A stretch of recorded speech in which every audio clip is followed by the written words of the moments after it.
มาแม่นจะได้ปีนี้มันสมบูรณ์บ้าอีหยังกกสะแบงได้นี่โอ้ยมึงเอ้ยมึงเอ้ยจักยามได้ละกูไอ้สิแล้วดิโอ้ยเปิดย่างก็ยากโอ้ยตายแล้วบนนอกุ้ยเนาะมื้อนี้เนาะโอ้ยแล้วบนนอกุ้ยนี่เนาะ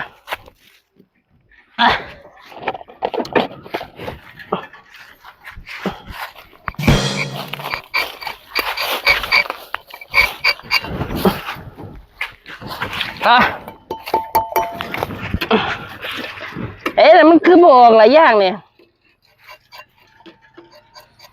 เฮ้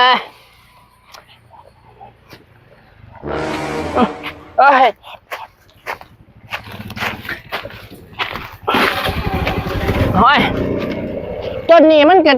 คือไงกบปีก้ายปีกรแต่ว่าแค่ฝ่ายยังไรอยู่หันต้นนี้มันก็คือไงแห้งแต่ละปีนี่มันก็คือสิไงแห้งแต่เนาะโอ้โน้มันสิกินโอ้มันคือไงไว้แต่ปีนี่บักเท้าเล็ดหยังนั่นก็เปิดนาย่างก็ดิเปิดนายังว่าเปิดอีหยังต้นนั่นก็ต้นย่างก็เปิดแล้วเนาะมันโมเมนต้นย่างมึงก็แน่มึงแน่มันโมเมนต้นย่างโมเมนจะได้ปีนี้มันสมบูรณ์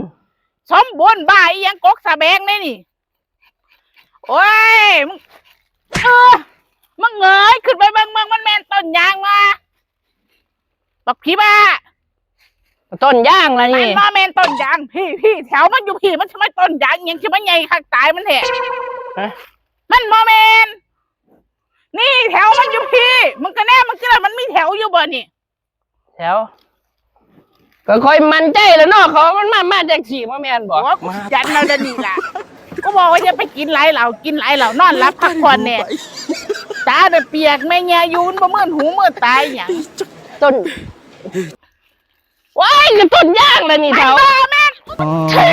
นี่ล่ะก็ยังว่าแม่ต้องมึงอย่างเงี้ยสิเลือดออกกันสิว้ายบักอันนี้แม่ต้นดูโมโหเรื่องโหเล่าอีหยังกูนี่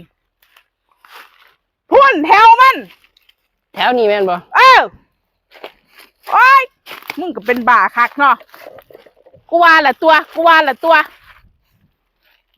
มึงบ้าบ่แล้วบ่เลิกบ่เศร้านะมึงเนาะโอ้ยเนาะมันตะแล้วบ่มื้อนี้มันเป็นตะแล้วบ่แล้วอีดอกโอ้ยมึงเอ้ยมาเมื่อมึงบ่ได้เฮ็ดอีหยังดอกแนวมาเมื่อบ่โอ้ยบ่ตาสิแตกแดกหามเอ้ย